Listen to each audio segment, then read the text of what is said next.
Olá, como vai, meus ilustres alunos? Bom dia, boa tarde, boa noite, dependendo da hora que vocês irão assistir esse vídeo.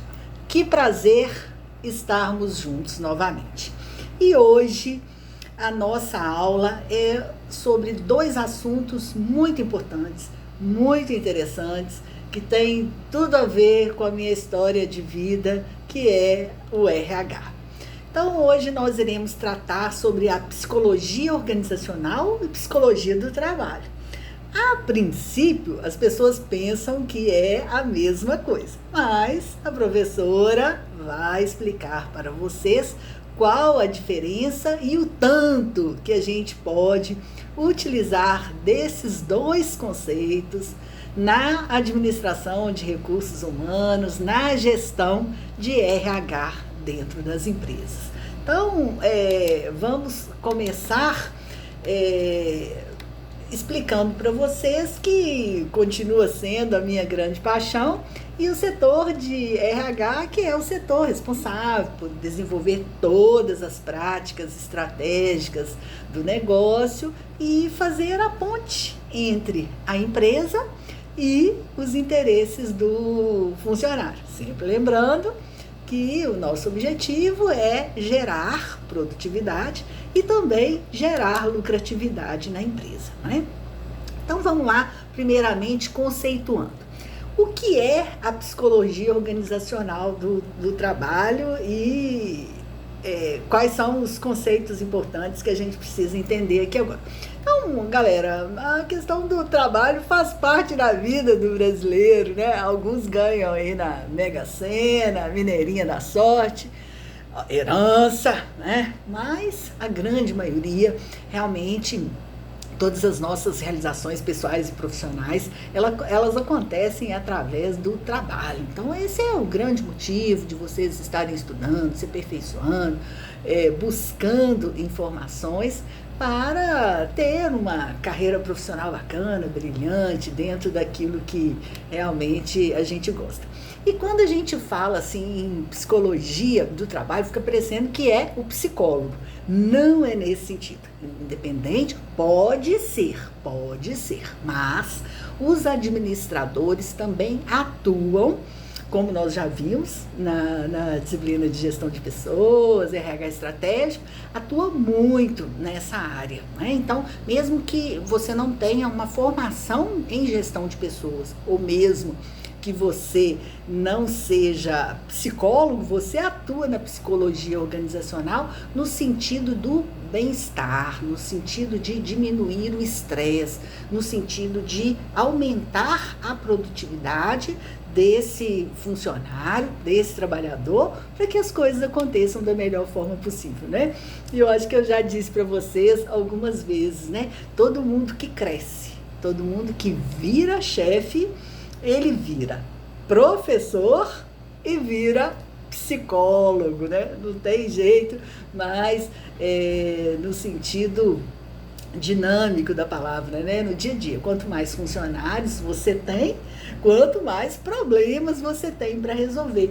E na grande maioria das vezes o funcionário, ele tem a gente, né? Ele tem o seu chefe, ele tem o seu colega de trabalho para poder tratar das coisas, né, que acontecem no dia a dia, sejam de ordem pessoal, seja de ordem profissional, né? Então, quando a gente consegue escutar, quando a gente consegue acolher, quando a gente consegue explicar, quando a gente consegue ensinar, com certeza esse benefício ele virá de retorno para toda a organização, né? Então vamos entender rapidamente assim como é que começou essa evolução histórica do fator psicológico na empresa. Então a gente vivia uma economia muito agrícola, né? Era tudo artesanal, familiar, pequenas empresas, e aí, como vocês já estudaram, a Revolução Industrial no século XVIII foi um marco muito importante para que houvesse um olhar especial para o ser humano,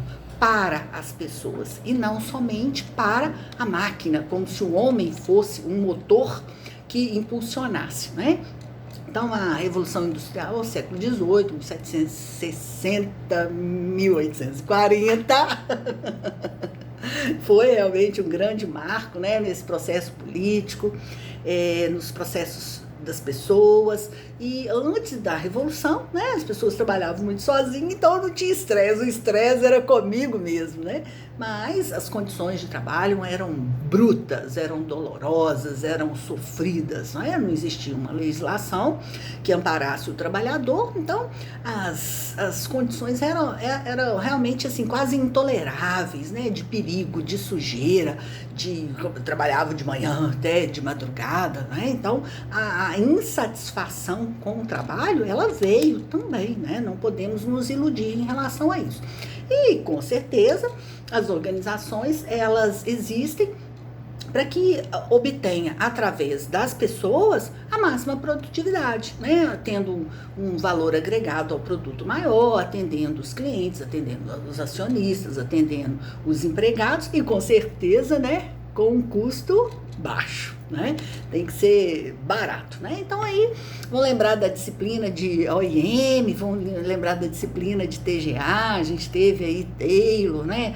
Fayol, a divisão do trabalho, aumento da produtividade, um nível maior de subordinação, né? De cobrança. Aí a gente tem Ford, né? Ford, quanto mais um artigo for simples e fácil de fabricar, mais barato vai ser para vender, né? Então, maior produtividade, menor preço, maior consumo, né? Porque uma sacada de Ford muito interessante foi que ele foi o primeiro que pensou assim, não, o meu trabalhador ele também consome, então eu também tenho que agradá-lo, né? Não pode ser somente eu ganhar dinheiro, ele também tem que ganhar dinheiro porque ele também tem que consumir, né? Então o estresse veio, né? Com certeza, sem sombra de dúvida, mas logo no começo não teve assim aquele efeito imediato, né? Mas as coisas começaram a melhorar, a indústria expandiu, os conhecimentos aumentaram, começou a melhorar os salários, né? Lógico, aliado à produtividade, mas o salário começou a ser melhor. Então, assim, né? Tempos modernos, Charles Chaplin explica muito bem tudo isso, né? Então, até falando de Chaplin, né? Ele tem uma frase que é muito bonita, que ele fala assim, mais do que máquinas, precisamos de humanidade, mais do que inteligência, precisamos de afeição e doçura, né? Chaplin batendo foto aqui. Se essas virtudes, a vida será de violência e tudo será perdido. Então, eu acho que esse pensamento, né, essa frase dele é muito marcante, tem tudo a ver com o nosso momento. Então, ao passar do tempo, o problema existiu, e aí, a partir de um problema, vem as soluções, né? Então, a questão das relações humanas, né? De uma perspectiva mais humana dentro desse processo, né? A questão da motivação, essa convivência das pessoas dentro do ambiente profissional, e, com certeza, um marco muito importante tudo isso, né? A Segunda Guerra Mundial, que teve um trabalho preponderante para que a psicologia do trabalho pudesse emergir dentro desse universo empresarial, porque as pessoas, né, passaram a dar a mais valor à vida, né, mediante tudo que elas tinham realmente passado. Aí também chega um grande autor, né, que é o Elton Maio. Ele começa a estudar a preponderância do fator psicológico, né, no ambiente de trabalho. Então, o Maio, ele entendia que a organização, ela precisava da estrutura, ela precisava de um ambiente, ela precisava das tecnologias, né, daquela época, precisava da tarefa, mas ela precisava de pessoas, ela precisava de gente. Então, esse é um marco muito grande, né, nesse olhar psicológico para o trabalhador, e não só o olhar manual, né, faz, tira daqui, pá, pá, pá, pá, igual tem no filme, né? Então, a partir de 49, os estudos, né, são desdobramentos, digamos assim, acho que fica melhor. Os desdobramentos a partir das relações humanas, com um enfoque mais comportamental, isso é uma crescente, né? Precisa melhorar muito até nos dias de hoje, mas um olhar mais voltado para a motivação, para a comunicação, para a liderança, para as dinâmicas de grupo, enfim, para os relacionamentos, né? E Maio também ele fala uma coisa assim, mais ou menos assim, não me recordo bem, mas as empresas são sistemas técnicos, sim, mas também são sistemas sociais formados por pessoas. Então, porque o homem, nós somos essa característica, né, de viver junto, de estar dividindo, de estar participando, de estar conversando, de estar dialogando. Então, o homem é um ser social para viver em comunidade, né? Então, Maio teve também esse olhar um pouco mais carinhoso, ele teve esse olhar um pouco mais interessante para o fator humano e, logicamente, para o fator psicológico, né? Porque não adianta a pessoa estar bem de saúde fisicamente, mas estar com a mente abalada. A gente sabe muito disso no nosso dia, né? Às vezes tem dias que trabalhamos pouco, mas a mente está cansada, né? Aquele dia que teve estresse, aquele dia que teve um problema que aconteceu, você rendeu pouco. O seu serviço você fez pouco, mas em contrapartida, um cansaço mental muito grande. A cabeça está ruim, a cabeça está fraca, né? De contrapartida, outros dias a gente desenvolve muito, rende muito, mas a cabeça está boa, então as coisas fluem. Então a gente sabe muito bem da importância do fator psicológico na nossa produtividade, no nosso bem-estar, no nosso dia a dia, né? Porque o ser humano, ele tem atitudes, ele tem aptidões, ele tem inteligência, né? Tem tutano, mas ele tem sentimentos. E esses sentimentos, tem sangue aqui, né, gente? E esses sentimentos, com certeza, eles influem muito no ambiente profissional. E isso é muito importante, né? E aí a psicologia organizacional é essa área de estudo que é baseada nessa forma de aprimorar as ações, as metodologias, para que o trabalhador encontre um ambiente organizacional saudável, né? Então, a psicologia organizacional, ela pensa na estrutura, na missão, na visão, na gestão, nos valores, né? E a psicologia do trabalho, ela está relacionada a entender essas atividades diárias, né? Que servem de caminho para que as pessoas, né, o trabalhador, ele encontrem a sua realização e realmente se sintam bastante envolvidos no ambiente profissional. Então, esse estudo dessas conexões do homem com o ambiente de trabalho, as suas correlações, né, porque é muito ligado, e existe um campo de atuação que é muito abrangente, não se limita ao colaborador apenas dentro da empresa, né? Mas na vida. E a gente sabe que isso tem uma influência muito grande, né? Se eu estou muito bem na minha vida profissional, as coisas acabam acontecendo na minha vida pessoal. Se eu estou na pessoal legal, no meu momento legal pessoal, isso eu levo para o profissional. A gente é um só, né? Então isso meio que se mistura, né?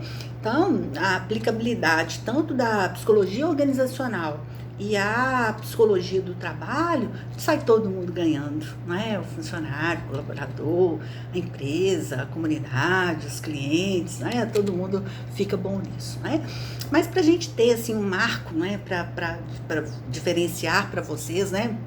O que é psicologia organizacional, o que é psicologia do trabalho, a psicologia organizacional, ela tá ligada a todos os sistemas de RH que vocês já conhecem, né? Então, do diagnóstico institucional, do momento da atração, né? Recrutamento, seleção, o T&D, que a professora gosta tanto, a questão da saúde, a medicina, né? Saúde, medicina do trabalho, segurança do trabalho, a qualidade de vida, o plano de carreira, não pode esquecer, que também são funções que estão muito ligadas à nossa área de atuação, né? Como administradores, o plano de carreira, o plano de benefícios, né?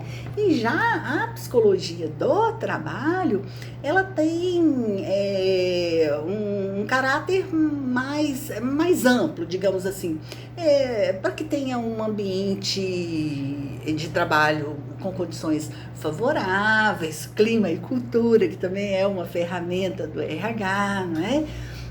O engajamento, a questão das equipes, dos grupos, da comunicação, do feedback, motivação, né? Então, como se a gente dividisse, né? Os processos de RH eles estão muito ligados à psicologia organizacional e a psicologia do trabalho é mais ligado a esse clima, essa cultura que vocês já conhecem bem, né? Então, existe um contraste entre psicologia organizacional e psicologia do trabalho, né? Um complementa o outro, dependente da formação, tá? Deixando isso sempre muito claro. Pode ser um psicólogo, pode ser um administrador, pode ser um contador, pode ser uma outra pessoa que tenha a habilitação para isso, né, que possa fazer esse tipo de serviço, porque a diferença marcante entre o trabalho desenvolvido no RH pelo psicólogo e pelo administrador é a questão dos testes. Os testes psicológicos somente podem ser utilizados pelo psicólogo. Ponto final, acabou aí. Porém, todas essas outras ferramentas são de uso comum, digamos assim, né? Então, tanto nós, administradores, os contadores, às vezes já vi economista, já vi engenheiro, tá todo mundo nessa praia aí, lidando com gente e gostando de gente. Isso que é muito importante, né? Então, significa que o intuito, né, seja através das ferramentas, né, a avaliação de desempenho, T&D, remuneração, recrutamento e seleção, tal, ou seja, pelas condições satisfatórias que esse estudo resolva, né, porque não adianta ter um ótimo salário e o clima ser ruim, não resolve. Então, significa que está muito junto, né? Essa questão da psicologia organizacional é um diagnóstico amplo, né? E essa visão que o indivíduo, ele realmente esteja muito bom, né? Então, para gente fechar, a psicologia organizacional, ela está muito ligada à empresa, psicologia organizacional ligado à empresa. A psicologia do trabalho ligado ao indivíduo, ligado à pessoa, né? Então isso é muito importante, porque as pessoas, elas são seres pensantes, né? Nós não somos máquina, então toda essa ambiência externa, ela influencia no nosso dia a dia, né? Então, hoje é preciso que a gente tenha sem estresse, não. Nunca teremos um ambiente profissional sem estresse, mas que tenhamos um ambiente profissional mais ameno, mais simpático, mais tranquilo, né? E tem a fórmula? Não, porque às vezes eu tô super bem e o outro tá. Então, dentro do mesmo ambiente profissional, nós já estudamos sobre isso. Então, realmente é complicado, é difícil fazer essas mudanças no coletivo, mas não é impossível, né? Então, é sempre aquela coisa, né? O indivíduo, ele ingressa na organização esperando que as condições dele sejam plenamente satisfatórias. E a organização espera que o indivíduo contribui mais ainda, né? O funcionário, ele sempre pensa que ele se esforça muito e ganha pouco. A empresa sempre acha que o funcionário esforça pouco e ganha muito. Então tem esse embate aí, que realmente a psicologia organizacional e a psicologia do trabalho, ela ajuda muito a entender. Isso faz, né, uma inter-relação, né, das necessidades que tem o indivíduo e a empresa. E a empresa e o indivíduo, porque a empresa sem as pessoas também não vai funcionar. Então, a gente realmente depende um do outro, né? E a gente tem que fazer com que as pessoas, elas sejam um negócio e não sejam despesas, né? As pessoas, os funcionários, os colaboradores, os indivíduos, eles têm que ser o centro de lucro, né? Compreender que o investimento em pessoas, se ele for bem gerenciado, ele pode tornar o investimento, o business, né? O negócio, como uma fonte realmente de lucro, né? Então, dentro disso, os desafios são grandes, né? Agradar a todos dentro do ambiente profissional é difícil, mas a gente pode fazer com que esse clima fique mais tranquilo, mais ameno, que a gente trabalhe com uma mão de obra mais qualificada, investindo em treinamento e desenvolvimento sempre, retendo, mantendo esses talentos e com certeza aí a gente conseguindo gerar mais lucro para o negócio no qual nós estejamos envolvidos, tá certo? Então, psicologia organizacional, muito voltado para os processos de RH para a empresa. E a psicologia do trabalho, muito voltado para o indivíduo. Juntou essas duas coisas, fica show, fica muito legal. Tá bom? Leiam o material, né? Não esqueçam da atividade, não esqueçam dos nossos fóruns, a participação pessoal de vocês é muito importante e qualquer coisa estou à disposição, tá bom? Beijo e até a próxima!